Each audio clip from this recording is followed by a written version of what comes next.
Evening snack का time हो गया हो या फिर मॉर्निंग ब्रेकफास्ट का, अगर आप जल्दी में हैं और अगर आपको कुछ भी क्रिस्पी और बहुत ही फ्लेवरफुल खाने का मन है तो ट्राई दिस वन, बिकॉज ये है veg cutlet, super quick, super flavourful and super tasty veg cutlet.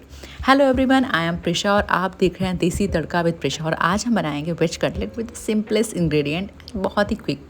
Let's get started. सबसे पहले हम बनाएंगे कटलेट का बेस, और बेस के लिए हमें लेना है सिर्फ और सिर्फ दो इंग्रेडिएंट। एक होगा हमारा ब्रेड और साथ में हम डालेंगे पोटैटो।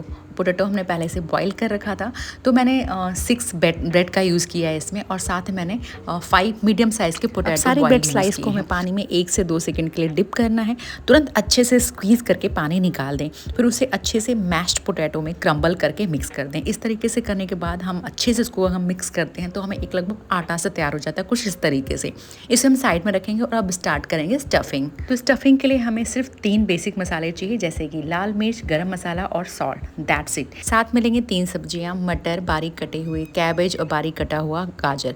अब स्टोव को करेंगे ऑन, उस पर रखेंगे कुकर, डालेंगे 1 चम्मच सरसों का तेल, या आप कोई भी तेल यूज़ कर सकते हैं, और हल्का सा गर्म होने देंगे।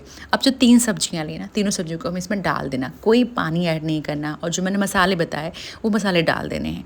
इन दोनों को डालने के बाद में हल्का सा बस उसको सॉटे करते हुए बिल्कुल 20 से 30 सेकंड, दैट्स इट। और हम इसका ढक्कन लगा देंगे कुकर का।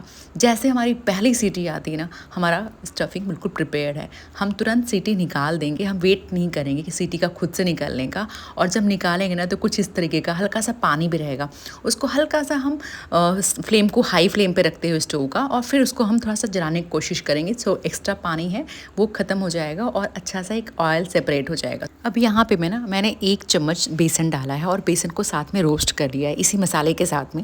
आप चाहे तो सत्तू का भी यूज़ कर सकते हैं, उससे बाइंडिंग अच्छी हो जाती है, अगर नहीं है तो भी चलेगा।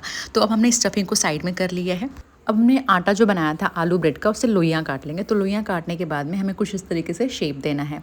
हमें शेप ऐसा देना है कि हम उसमें स्टफिंग कर पाएँ। तो ट्रेडिशनली मेरे घर में ये फॉलो होता है, मेरी सासू माँ ऐसे बनाती, तो मैं बिल्कुल यही फॉलो करती हूँ। आप चाहे तो कोई भी मनचाहा शेप दे सकते हैं और स्टफिंग कर सकते हैं। तो मैंने इसमें लगभग 1 टीस्पून के आसपास से मैंने स्टफिंग यूज़ किया है, और इस तरीके से क्लोज़ कर दिया है। क्लोज़ करने के बाद में इसको हम डस्ट करेंगे सूजी के साथ में, और सूजी और साथ में आप थोड़ी सेवइयाँ भी ले सकते हैं। दोनों का मिक्स भी बहुत अच्छा लगता है। अगर आप सिर्फ सूजी यूज़ करते हैं तो भी परफेक्ट बनता है। तो सूजी के साथ हम इसको डस्ट कर देंगे। अब स्टोव को करेंगे ऑन, उसमें डालेंगे फ्राइंग के लिए हम कोई भी ऑयल यूज़ कर सकते हैं। तो मैंने डाला रिफाइंड ऑयल, और मैंने 2 कप का रिफाइंड ऑयल का यूज़ किया है। अच्छे से उसको हीट होने देंगे, और फिर मीडियम फ्लेम करते हुए हमने सारे कटलेट फ्राई कर लेने हैं। तो स्टार्टिंग में मीडियम फ्लेम ही रखना है, मीडियम टू लो फ्लेम रखना है।